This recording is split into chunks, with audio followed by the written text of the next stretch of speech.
Assalamualaikum dan salam sejahtera. Bersama saya, Aira, wartawan TV Inspirasi PSS dalam liputan program peluncuran Ihya Ramadan peringkat SK Datuk Hashim bagi tahun 2026. Menjelang ketibaan bulan Ramadan yang penuh barakah, warga SK Datuk Hashim telah mengadakan majlis peluncuran Ihya Ramadan peringkat sekolah bagi tahun 1447 Hijrah. Program ini bukan sekadar simbolik, malah menjadi medan penyucian jiwa dan pengukuhan iman buat seluruh warga sekolah. Untuk laporan lanjut, kita terus sertai rakan setugas saya, Nurhanani Rifkah, yang kini berada di Dewan Seri Gemilang. Program Ihya Ramadan ini adalah anjuran Panitia Pendidikan Islam dan Panitia Bahasa Arab dengan kerjasama Pusat Sumber Sekolah, Unit HEM dan PIPG SK Datuk Hashim. Majlis dimulakan dengan penuh tawaduk melalui bacaan doa oleh Ustaz Nizar Syarhan bin Abdul Rashid.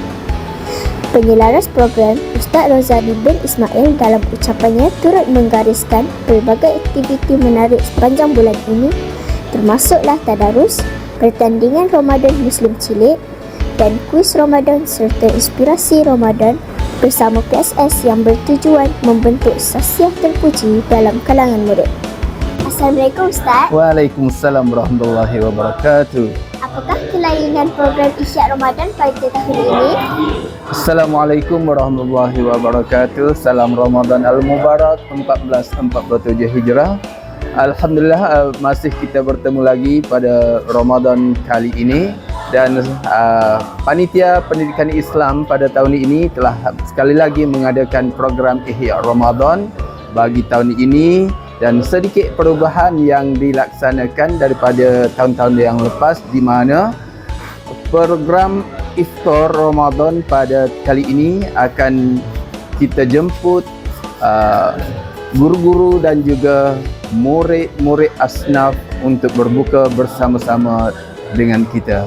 Itulah perubahan, dan yang lain-lain itu adalah sama seperti tahun-tahun yang lepas. Itu sahaja. Terima kasih Ustaz. Sama-sama. Detik yang dinanti-nantikan ialah ucapan perasmian peluncuran program Ihya Ramadan oleh Tuan Haji Muhammad Fauzi bin Ismail, Guru Besar SK Datuk Hashim. Beliau kemudiannya menyempurnakan gimik peluncuran sebagai simbolik kepada bermulanya Madrasah Ramadan dengan penuh penggandaan amal ibadah dan mengimarahkan bulan Ramadan di peringkat sekolah.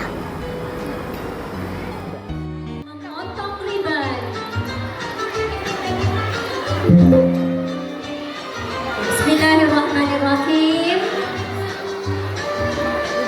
Ya, foto. Sempurnalah sudah majlis peluncuran program Ihya Ramadan 2025 1444. Assalamualaikum Cikgu. Waalaikumsalam warahmatullahi wabarakatuh. Apakah harapan Cikgu untuk peluncuran program Ihya Ramadan kali ini? Ya, harapan saya agar murid-murid utamanya dan warga sekolah khususnya dapat mengamalkan amalan-amalan sunat bukan sahaja di bulan Ramadan ini, tetapi berterusan supaya menjadi amalan kita lah untuk secara istiqamah lah dalam menjadikan kita insan yang robbani, insya-Allah. Terima kasih Hanani atas laporan yang cukup lengkap sebentar tadi.